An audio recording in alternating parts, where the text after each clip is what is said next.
Ini adalah tayangan perdana kita. Cinta gimana kabarnya? Kok kamu gila gitu icon mau? Kak Cinta ini orangnya RSMM ya? Nama brandnya RSMM? Iya. Apa sih? Gak kelihatan. Ada kayak gitu. Ada juga seperti itu ya? Oh ini ada juga. Di sini nih, banyak banget ya.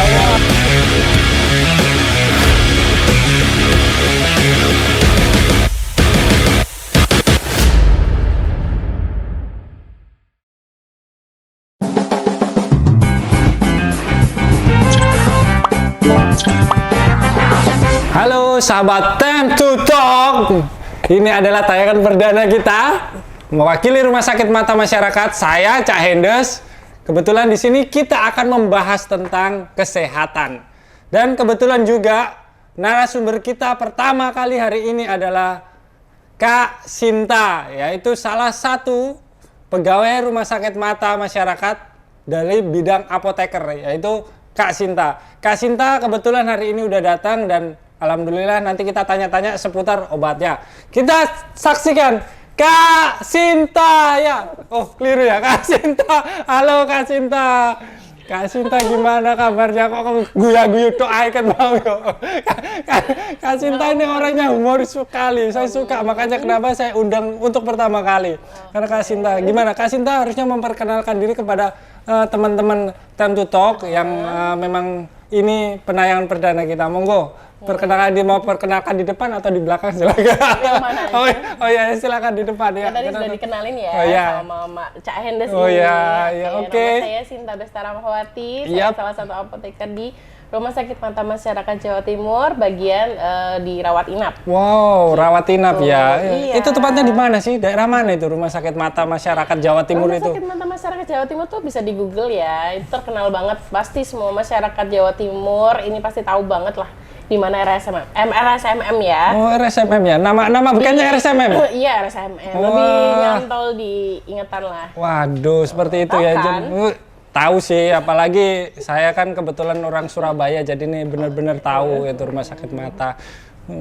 Di mana?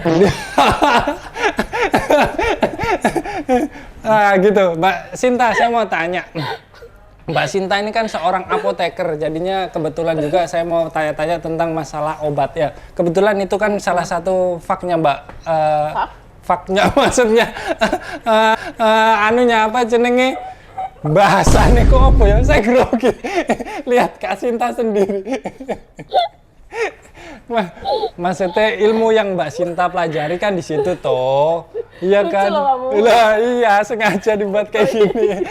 Ini kan bagian dari industri juga. Iya makanya Nah, makanya saya mau tanya tentang masalah obat mata. Nah, obat mata itu kan bermacam-macam, Mbak. Dan juga yang sering dipakai itu obat mata apa ya? Yang saya tahu cuma Sendositrol aja sih, Mbak. Wah, nyebut nih. Gitu. Iya memang sih. Dari ya kebanyakan di masyarakat luar bilang seperti itu gitu. Ini pertanyaannya apa aja macam obat mata? Intinya bukan macam obat mata yang saya mau tanyakan dan masyarakat sering bertanya itu masalah penyimpanan obat. Terus bagaimana cara mendapatkan obat mata yang baik dan benar gitu, seperti itu. Dan waktu penetesannya itu seperti apa? Mungkin Mbak Sinta sebagai apoteker itu bisa menjelaskan gitu. Jadi obat mata tuh ada, kalau bisa dibilang ada dua macam ya. Yeah. Mulai ada tetes cairan steril sama bentuk semi padat yaitu salep. Jadi penggunaan obat tetes mata ini bisa dengan tetesan mata. Jadi kalau Mas Cak Hendes ini mau nanya gimana cara menggunakan obat mata yang benar, biasanya dokter-dokter SPM kami itu mengedukasi dan kita bagian garda terakhir, bagian persepan dan lalu edukasi ke pasien itu juga mengedukasi kembali kepada pasien untuk cara menggunakan obat tetes mata yang benar. Oh seperti itu ya. Jadi mulai mau dipraktekin atau gimana? Oh enggak, kebetulan ini juga udah kabur. Lihat tulisan kecil-kecil nggak kelihatan dari tadi. Ya. Kebanyakan pasien itu bingung ya. Oh iya. Mungkin saya tetesin juga nggak apa-apa, jadi biar langsung nggak ngeblur gitu. Masalahnya bukan kayak gitu, ini bukan penyakit mata mungkin ya, tapi karena minus juga, karena nggak mungkin kan dengan minus mata dengan obat tetes mata kan bisa sembuh kan nggak mungkin kan? Ada sih obat yang tambah ngeblurin. Iya makanya itu. Jadi nggak perlu dah obat tetes mata yang jelas kalau memang butuh tentang kesehatan mata harusnya ke rumah sakit mata masyarakat itu Jawa tadi. Timur, Sebentar Kak Sinta, saya mau tanya kelebihannya rumah sakit mata masyarakat itu apa sih? Dari rumah sakit mata yang ada di Surabaya ini kan banyak rumah sakit mata. Yang jelas kelebihan rumah sakit mata ya, dia itu tempatnya strategis. Wow, gitu. strategis. Berarti ada di tengah kota? Ya nggak juga, Oh, tapi saya kan kira juga di strategis tengah kota. di mana penjuru semuanya langsung bisa sana. Tempatnya juga bagus. Oh, bagus. Gedungnya juga bagus. Orang-orang pegawainya ramah-ramah, perawatnya ramah-ramah, apotekernya ramah-ramah. Wah, ini promosi. dokternya Nggak apa kelihatan lagi? kita juga walaupun ada tulisannya kecil-kecil. Saya juga bingung dah. Di situ ada layar kan, ada layar komentar juga kita nggak kelihatan. Jadi nanti coba kita kirim lagi. Jadi pertanyaan-pertanyaan yang apa yang bisa dibuat ya. Ini ada pertanyaan dari komentator. Oh, iya. Apa itu? Ceritakan pengalaman panas. Apa sih? Gak kelihatan. Aku cara penggunaan obat tetes mata aja belum selesai loh. Oh iya coba. Cara penggunaan obat tetes mata. Saya pakai kacamata aja Mbak, nggak kelihatan. Repot juga. Gimana cara penggunaan obat tetes mata? Seperti yang apa? kira-kiranya Cak Hendes pahami tentang Yang saya tetesan tahu ya dibuka, ditetesi gitu aja. Tapi ya selama ini yang saya tahu seperti itu. Mungkin Kak Sinta bisa menjelaskan lebih detail ya, gimana betul, caranya. betul. Banyak dari pasien kita ini kayak salah kaprah gitu ya, Cak, tentang cara penetesan. Ya. Nah, misalnya, ini seberapa ya? Ini semuanya satu botol yang kecil itu apa? Ada tuh pasien gitu. Jadi tiba-tiba ke kami, Mbak, obatnya sudah habis. Loh, kok bisa? Kan barusan dikasih. Iya, saya gocor semuanya. Itu tuh ada kayak gitu. Oh, ada juga seperti itu ya? Jadi pemahaman orang kan berbeda-beda, Iya, dari iya, latar iya. belakang berbeda-beda juga. Oke. Jadi kita paham, kita beri edukasi lagi supaya beliaunya itu jelas. Jadi cara penggunaan obat tetes mata itu kantung paling bawah itu ditarik ke bawah sampai membentuk kantung, baru diteteskan dengan mengadahkan ke atas supaya tidak menetes ke kanan atau ke kiri gitu. Oh gitu, jadi gitu ya informasi yang teman-teman bahwa obat tetes mata itu penggunaannya nggak sembarangan. Terus sampai kapan obat tetes mata itu bisa digunakan? Apakah sampai obatnya habis? Apa ya pada saat masih ada bisa dipakai lagi atau seperti Nah, apa? kalau misalnya habis kontrol ya, kalau misalnya antibiotik itu dokter biasanya mengedukasikan berapa hari pasien itu menggunakan. Oh, gitu. Jadi ada yang 3 hari, ada yang 5 hari, ada 7 hari seperti itu. Terus ya seperti itu Terus, ya. nggih. Iya. Biasa nunggu loh. sama pasien. Iya, nunggu oh sama alah.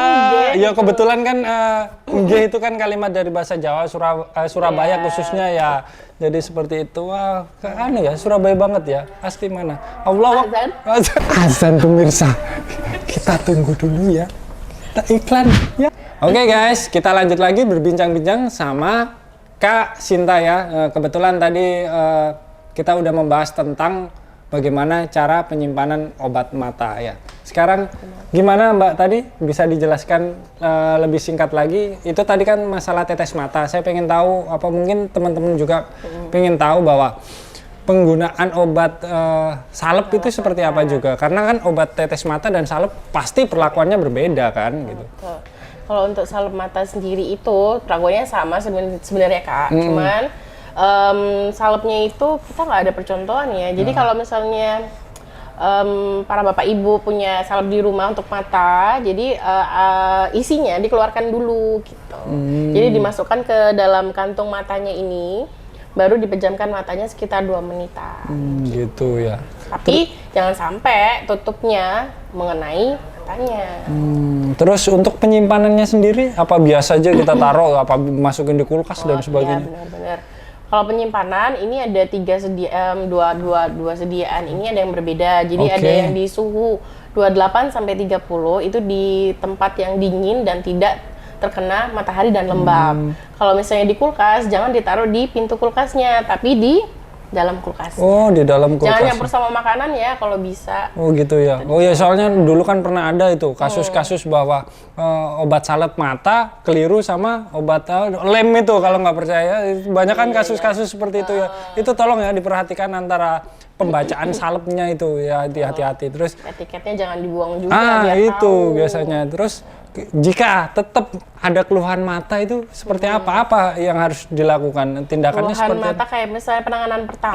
Penanganan pertama seperti itu. Pertama itu biasanya kita ke apotek terdekat aja lah dulu ya. Daripada gitu. misalnya nih, cuman keculek gitu, terus matanya merah terus berair. Jadinya ke apotek terdekat dulu, belilah obat-obatan yang ringan, jadi jangan yang berlogo merah karena itu gitu harus ya? pakai resep dokter atau tanya aja apoteker yang ada di apotek terdekat itu tadi. Sekarang saya mau tanya lagi masalah pembuangan limbahnya. Dalam artian di saat kita habis tetes mata atau kasih salep mata itu, kita kan apa boleh dibuang sembarangan seperti itu? Ya itu juga nggak boleh kan. Oh, nggak boleh. Jadi kalau misalnya obatnya, kita kan ada beberapa obat sediaan ya. Misalnya obat sediaan cair itu harus diencerkan dulu. Oh, diencerkan? Nggak bisa langsung digerojok, dibuang, nggak boleh ya? Bisa. Jadinya, kan ada juga itu langsung dibuat mainan sama anak-anak gitu. Betul. Jadi kalau diencerkan dulu kan lebih dosisnya lebih berkurang ya. Lebih jadi berkurang. langsung dibuang di pembuangan. Oh, seperti Tapi itu. kalau misalnya punya kapsul atau tablet itu dihancurkan dulu, digerus sampai halus, baru dicampurkan tanah, dimasukkan dalam plastik lalu dibuang. Oh alah, Jangan gitu. lupa kemasan luarnya itu disobek. Oh, disobek. Takutnya kan nanti ada kayak pemalsuan obat gitu loh. Jadi, kita punya kemasannya nih, dan kita punya botolnya juga. Ya udah dimasukin obat apa, CTM jangan-jangan, terus dijual lagi kan bisa. Kalau dia tahu, harganya lumayan nih. Jadinya kan Seperti termasuk itu. obat-obatan palsu. Oke, sekarang saya mau tanya ini, mungkin agak bahaya ini ya. Agak bahaya nih. Saya mau tanya Kak Sinta kan ada di rumah sakit mata, khususnya di bagian farmasinya.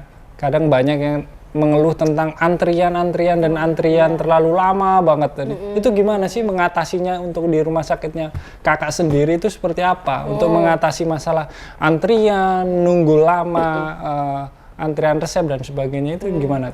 Jadi untuk para pasien-pasien rumah sakit mata nih, kita tuh ada loh namanya LAO, layanan antar obat. Wow. Gitu. Jadi kalau misalnya wah antrinya lama nih, saya mau diantar aja ke rumah. Nah tenang aja, itu dari jam pengantrian atau pengantaran itu 4 jam langsung sampai di rumah 4 jam. pasien-pasien tersebut. Jadi range-nya juga murah kok, dari 19.000 sampai 35.000. Seperti itu. Itu jaraknya, umpamanya sampai keluar kota, umpamanya di sini kan di Surabaya, kita ternyata ada di rumahnya di Gresik atau di daerah Sidoarjo, itu masih tercover nggak? Tercover banget. Wow. Jadi mulai dari Sidoarjo. Keren banget ya rumah sakitnya ya. Wah, jadi pingin ke sana saya untuk periksa ini kacamata ini. Waduh. 4 itu, Bro. Oh, 4 itu aja. Wah, tapi istimewa. Tapi kalau keluar kota kayaknya masih belum ya, soalnya takutnya suhunya nggak stabil kan di dalam packingnya.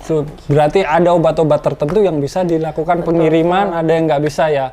Karena memang ada beberapa obat-obat yang harus ada pengawasan juga, jadi edukasi dan sebagainya. Suhunya juga gitu. Jadi untuk mengatasi antriannya itu aja terus? Lao aja, pakai menggunakan lao. Caranya langsung ketika antri resepnya nih di farmasi, langsung bilang aja saya mau dikirim Mbak gitu. Gitu. Nanti ada tahap-tahapannya sendiri. Nanti ada yang mengarahkan ya dari situ? Ada yang mengarahkan. Oh iya, sering banyak komplain nggak sih di sana? Enggak. Oh nggak ada ya? Nggak ada. Umpamanya saya datang terus ada komplain gitu, biasanya apa yang akan dilakukan dari pihak apoteker itu sendiri?